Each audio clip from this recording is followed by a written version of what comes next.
আপনি কি আপনার ক্লোথিং আউটলেটের সেলস 2 থেকে 3 গুণ বৃদ্ধি করতে চান? সেলস বৃদ্ধি করার জন্য অফলাইন ব্র্যান্ডিং যেমন প্রয়োজন, ঠিক অনলাইন ব্র্যান্ডিং এবং প্রমোশনও ততটা বেশি গুরুত্বপূর্ণ, যাকে আমরা ডিজিটাল মার্কেটিং বলতে পারি।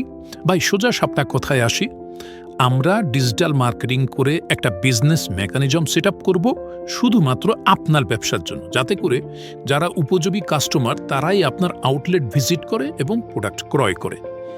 এখন উপযোগী কাস্টমার আবার কি? চলুন একটি উদাহরণ দেই। ধরুন, খুলনা শিববাড়ি এলাকায় অনেক আউটলেট আছে।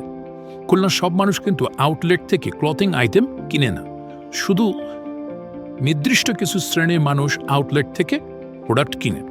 সো ডিজিটাল মার্কেটিং করার সময় আমরা এমনভাবে অডিয়েন্স টার্গেটিং করব যাতে আপনার আউটলেটের অ্যাকচুয়াল কাস্টমারদের কাছেই অ্যাডটি শো করে এবং আপনার সেলস বৃদ্ধি করে। সানরাইজ আইটি সলিউশনের সেলস ম্যাক্সিমাইজেশন প্যাকেজের সম্পর্কে বিস্তারিত জানতে আমাদের সাথে যোগাযোগ করুন অথবা ভিজিট করুন আমাদের ওয়েবসাইটে।